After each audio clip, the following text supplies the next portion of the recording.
안녕하세요. 요즘 뉴스 보면 LA 거리 시위 장면 아마 많이들 보셨을 거예요. 사람들이 거리로 나와서 막 목소리를 높이고 있죠. 언론에서는 이걸 1992년 LA 폭동하고 비교하기도 하던데요.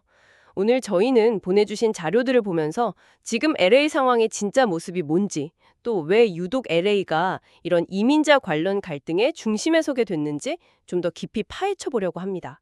단순 보도 너머의 이야기, LA 속사정을 한번 같이 들여다보시죠.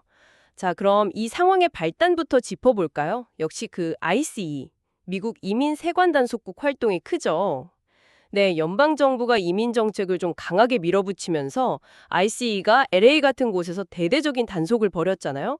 뭐 새벽에 들이닥치고 일터까지 찾아가고 이러면서 서류 미비 이민자들이 체포되니까 도시 전체의 불안감이랑 뭐랄까 분노 같은 게 확 퍼진 거죠. 지금 시위는 바로 이런 밤점들이 터져 나온 거고요. 네, 맞습니다. 근데 여기서 좀 흥미로운 지점은 이걸 자꾸 1992년 폭동이랑 연결짓는 시선인 것 같아요. 그때는 사실 로드니 킹 사건도 있었고 아주 뿌리 깊은 인종차별 문제, 또 빈부격차 같은 게 복합적으로 터져나온 말 그대로 엄청난 도시 폭동이었거든요. 인명피해, 재산피해도 어마어마했고요. 아, 그때랑은 다르다. 네, 지금은 성격이 좀 다르죠. 물론 뭐 약간의 물리적 충돌이 아예 없는 건 아니지만 주된 목표가 방화나 약탈 같은 파교 행위는 아니라는 거예요.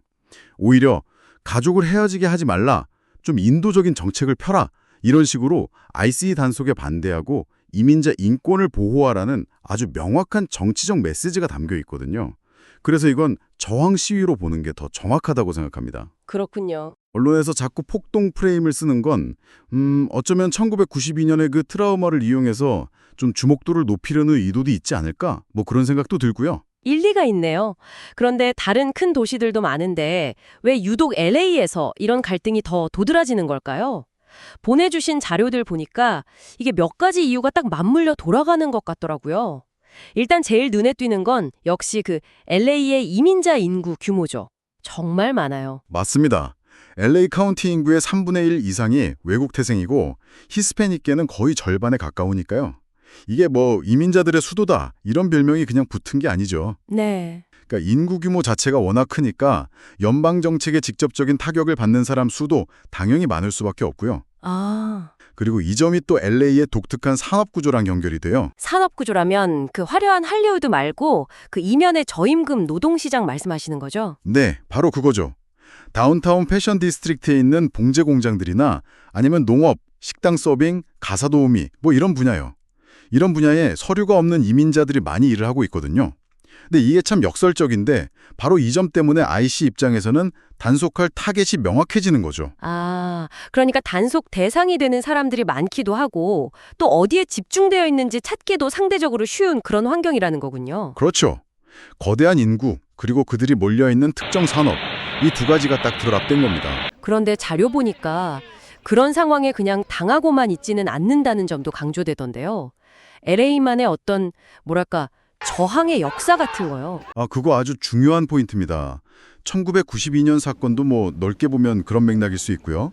특히 2006년에 이민자 규제 법안 나왔을 때 그때 반대 시위에 무려 50만 명이 거리로 나왔었거든요. 50만 명이요? 와. 네, 이게 이민자 커뮤니티에게는 굉장히 큰 경험으로 남아있는 거예요. 뭔가 부당하다 싶으면 목소리를 내야 한다. 이게 LA 이민자 사회의 어떤 DNA처럼 된 거죠. 이런 역사적 경험이 현재 저항의 큰 동력이 되고 있는 겁니다. 거기에다가 그 피난처 도시, 생추어리 시티라고 하죠. 그런 정치적인 환경도 한몫하는 것 같고요. 맞아요.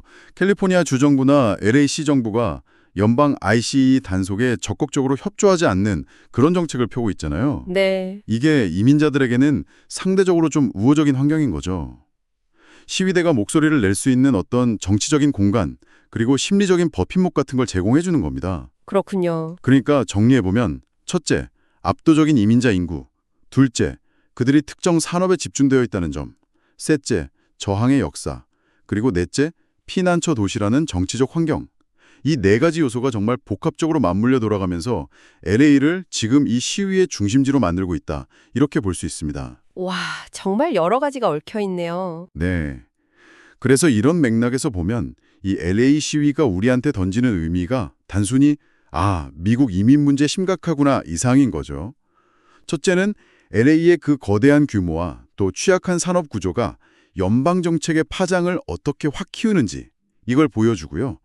둘째는 법적인 보호를 잘 받지 못하는 가장 취약한 사람들이 LA의 그 저항의 역사, 또 정치적인 공간을 발판 삼아서 어떻게 이렇게 강력하게 뭉쳐서 목소리를 낼 수 있는지 그걸 증명하는 거고요. 그리고 마지막으로는 연방정부의 법 집행하고 지역사회의 인권보호 노력이 정면으로 딱 부딪히면서 과연 법과 인도주의 사이의 균형점은 어딘가 하는 아주 근본적인 질문을 우리 눈앞에 던져놓고 있는 겁니다. 그 균형점을 찾는 게 참 쉽지 않아 보이는데 앞으로 상황은 좀 어떻게 흘러갈 걸로 보세요? 단기적으로는 당분간 이런 긴장 상태가 계속될 가능성이 높아 보입니다. 특히 선거 같은 정치적인 이벤트가 있을 때는 갈등이 더 날카로워질 수도 있겠죠. 장기적으로 보면 이건 결국 미국 사회 전체가 이민자들을 어떻게 바라볼 것인가에 대한 좀 더 깊은 고민과 사회적 합의에 달려있다고 봅니다. 계속해서 그냥 값싼 노동력 정도로만 볼 것인지 아니면 사회의 정식 구성원으로 받아들여서 함께 갈 것인지 이 선택이 LA뿐만 아니라 미국의 미래 방향을 결정하게 될 겁니다. 네, 오늘 저희는 LA 시위가 그냥 단순한 소요 사태가 아니라 그 도시의 인구 구조, 경제, 역사, 정치가 정말 복잡하게 얽힌 결과라는 점을 당신이 보내주신 자료를 통해 살펴봤습니다. 1992년하고는 분명히 다른 양상이지만 여전히 사회적 약자들이 목소리를 터뜨리는 중심지라는 점은 변함이 없는 것 같네요. 오늘 이야기가 LA 상황을 좀 더 입체적으로 이해하시는데 조금이나마 도움이 되었으면 합니다. 마지막으로 이런 질문을 한번 던져보고 싶습니다. 국경을 넘나드는 사람들이 점점 더 많아지는 지금, LA의 세례는 우리 사회에도 질문을 던지는 것 같습니다.